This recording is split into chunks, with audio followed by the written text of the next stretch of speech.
So let me say, this was a close fight. I scored it 116-112 in favour of Billy Joe Saunders. My friend, who's a big Eubank fan, scored it 115-113 in favour of Billy Joe Saunders. The judges gave it a split decision. One judge scored it 115-113 to Billy Joe, which I can accept. One judge scored it 115-114 to Billy Joe, which I think is harsh, but I can accept. One judge scored it 116-113 to Chris Eubank, which I think is a ludicrous scorecard. I'm not saying Chris Eubank didn't do well. He certainly deserves credit, but it is very, very, very hard to see an argument that he won that fight by 3 rounds. The reason being that on my thought process, it is almost impossible to give Eubank a share of any of the first 5 rounds. I mean, Eubank actually looked good in spells in this fight. There were rounds that he looked like he had the beating of Saunders. He performed better than I expected him to. A lot of credit needs to go to Chris Eubank for this performance, because he had never been in the ring with anyone even approaching Billy Joe Saunders' capability. This really was too much too soon for Chris Eubank. But had he had an interim fight with the likes of a John Ryder or a Blackwell, for example, and had he had 1 or 2 of those fights and come into this a year later, there's a genuine chance he could have got the nod, because he was effective at points. But he threw away the first 5 rounds. He just wasn't active enough. And I don't know what it was. I mean, was it some sort of game plan? Was it just that Billy Joe was so far above anyone else he'd ever been in with that the pace and the movement of Billy Joe put him off guard? But I would be surprised if even the most ardent Chris Eubank Jr. fans could make a real case that he won any of the first 4 rounds. And I think it would still be very hard to make a case realistically that he won the 5th round, so I just don't think he threw enough. Billy Joe Saunders, from the start, he was making Eubank miss. At times, Eubank was wildly inaccurate. The huge sort of showboating shots that he's been landing on opponents previously were missing, sometimes by a foot. And I think what it was Billy Joe's increased speed and advanced movement offered a very, very different target to the guys he's been in with. At times, Billy Joe was making him look silly by making him miss. Billy Joe Saunders' jab was also a factor early on. It was accurate, it was quick, and it was landing. Chris Eubank Jr. is a very, very tough man. He wasn't shaken at all by Billy Joe Saunders. Now, we know Billy Joe isn't the biggest puncher in the world, but Billy Joe landed some serious shots at points in the fight. So credit needs to be given to Eubank Jr.'s durability and toughness. But Billy Joe Saunders was landing with that jab nicely. And I think it was the first round I gave Eubank was actually the 6th. I gave him the 6th and the 7th. I thought he really came into the fight. He had a good inside game. Realistically, when Saunders was moving, when Saunders was boxing at his best, he wasn't able to take the rounds off Saunders. But Eubank, when he was able to push Saunders back and use his strength and use his inside game, was starting to become more and more effective. The big question for me is, why on earth did he not start asserting that earlier on in the fight? Was it some sort of tactic, or was it that a fully fresh Billy Joe Saunders had too much movement and too much attributes to allow Eubank to dominate in that fashion? But Eubank looked really, really good on the inside. We know he throws good combinations when he's allowed to dictate. We know he throws a good uppercut, and those were both on show. I did think his uppercut was, particularly good. I found the situation in his corner a bit bizarre. The guy was losing. He was throwing away rounds at the beginning, throwing away 2-3 rounds, and yet experienced trainers in his corner, Ronnie Davis and Chris Sanagar, were just not giving him any advice. I mean, in hindsight, had he gone out and won those first 2 or 3 rounds, he'd have probably got the decision. So it seemed very strange that for the sake of public image and for the sake of, making a big impression, they sat there in absolute silence. That seemed very, very strange to me, because if he'd made a slight adjustment going into round 2 or round 3, we could have had a different result. All in all, I think it was Eubank performed with credit, but there were some gaps to his game. I thought his lack of accuracy was poor. I also thought that he got out-jabbed early on in the fight. I thought Saunders was naturally the faster man and out-jabbed him. Of the two, Chris Eubank Jr. probably came on stronger late into the fight. I do think had he been 12 rounds before, he may have had the sort of capability to stand back and to sort of come on even stronger in the fight, because it was a bit scrappy, a bit of a mess in the 11th and 12th round.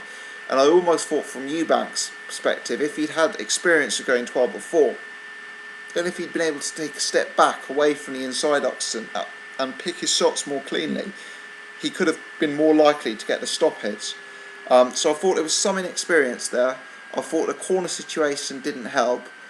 I thought he was in with a faster man with a more accurate jab. And I thought Eubank Jr.'s lack of accuracy was a real telling factor in this. He was also relatively defensively open. I thought Saunders was landing too frequently. And I think had Saunders been more of a puncher, had he been a Golovkin, for example, Eubank Jr. may have struggled, because Eubank and Saunders both took a lot of lever to the chin.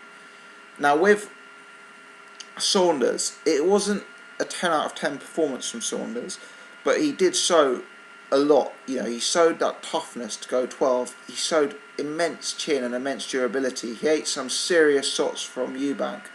I'm yet to be convinced Eubank is an amazing power puncher. I don't think he showed that tonight.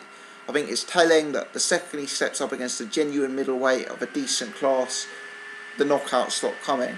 But nonetheless, even if Eubank isn't the biggest puncher in the world, he can certainly hit a bit. And I thought Saunders' durability, his chin, his stamina, his 12-round experience was evident. I thought to begin with, his foot movement and his head movement was world class. He was making Eubank Jr. miss wildly and look very inaccurate. And I thought Saunders looked like an absolute class act. He was also very good, especially in the early stages, of tying Eubank Jr. up. When Eubank was trying to come in to land his inside game and sort of outstrength Saunders being the bigger man, Saunders was very capable at tying Eubank up on the inside. He didn't look weak on the inside. He was able to tie him up. He was able to negate the Eubank Jr. assault on times of the fight. And with the result being so close, that movement in the early rounds, that tying up, probably made the difference. The way I view Billy Joe Saunders after this fight is I do think he's a world-class fighter. I think he's got world-class attributes. There are small gaps to his game. I think the point I'm at now is I think he could win a version of the world title. I think he'd be capable of beating Matt Korobov or Andy Lee. I don't think he'd be capable of, at this point, getting in the ring with like a top middleweight champion like Gennady Golovkin. So I guess what I'm saying is I think he could, at this stage, the Saunders we saw tonight, win a version of the title, but not be like a sort of recognised #1 middleweight. I think Saunders' attributes won him the fight. His sort of strong amateur technical background combined with his foot movement, hand speed, elusiveness, head movement, jab. I think that's what won him the fight. And I think from Eubank Jr.'s point, it's almost a frustration, because Eubank Jr., if he'd come out a bit harder, if he'd been better advised by his corner, if he'd had a 12-round prep fight against a durable, tough, genuine middleweight who weighed the right amount, like John Ryder or Nick Blackwell, he'd have been in such a much better place. And I do think this fight came too early for him. Not having gone past 8 before, not having gone in with anyone who was even British level or maybe even English level in terms of capability. It was just too much of a step up. And I felt like, having never fought anyone of, decent calibre before, he was surprised by what Billy Joe actually brought to the table in the early rounds. So I think there was a lot to like about both guys. I'd say from Saunders, It was an 8 out of 10 performance, maybe a 9 out of 10 performance. A lot to like, but with one or two areas still for improvement. I think from Chris Eubank Jr., I mean, they've got to sort this corner thing out. Seriously. Like, the advice he was getting, beat the fuck out of him. You know, beat him up, knock him out. You need to give more meaningful advice than that. You need to tell him to move differently, to defend differently, to throw a different type of punch. Just saying knock him out, step on the gas, it's not enough. It's not enough. How one judge had Eubank Jr. ahead, I'll never know, especially by 3 rounds. It was a close fight, but no way did Eubank Jr. win this by 3 rounds. Credit to Eubank. You know, he did better than I expected him to do in there. He's got the potential to come again. He's got the potential to be a world champion. But this was too early for him. Maybe they can do a rematch. Maybe they can do it for a versus the world champion. So I'm sure that would sell. And I'm sure it could be an even tighter fight if Eubank has a few fights leading up to it. If he maybe goes 12 again. And if he fights genuine middleweights who aren't just going to fold the second he hits them. That's what he actually needs. On a side note, I'd be wondering if anyone else has heard this. I think Ronnie Davis said to him at one point, you need to knock him out. Listen, Chris, you need to knock him out. Chris, you're listening, you need to knock him out. And Chris goes, I heard you, now stop talking. I may have misheard it. I was watching it with people, we were chatting, we had the commentary on. I may have misheard it, but I don't think I did. Now, Chris Eubank Jr., whilst he performed with credit tonight, whilst he showed chin, attributes, heart, determination, he is not a complete fighter. There are holes defensively. There are holes tactically. There are holes in terms of accuracy, shot selection and movement. He's not Floyd Mayweather. He's not Bernard Hopkins. He's got a long way to go. And he needs a trainer. He needs someone to give him advice. Now, if he's got a kind of relationship with Ronnie Davis, where he says, I heard you, now stop talking, he needs to review his training selection.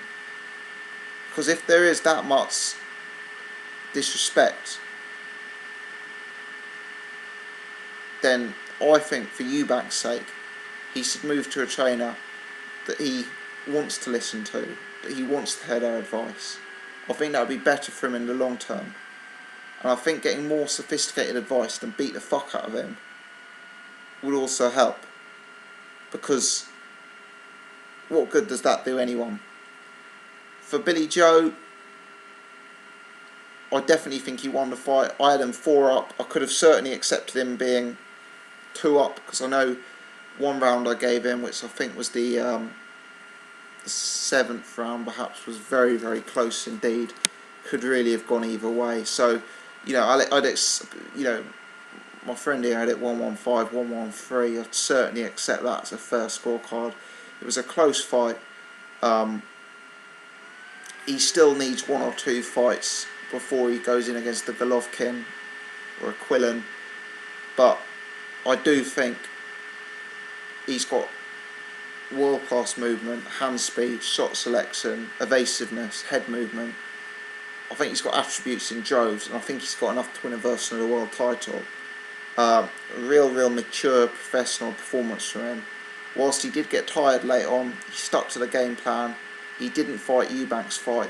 He dictated the pace early on, and he won it by using his jab, by using his amateur pedigree, and by using his brain. Let me know your thoughts. Let me know where both guys go from here. Many thanks for watching.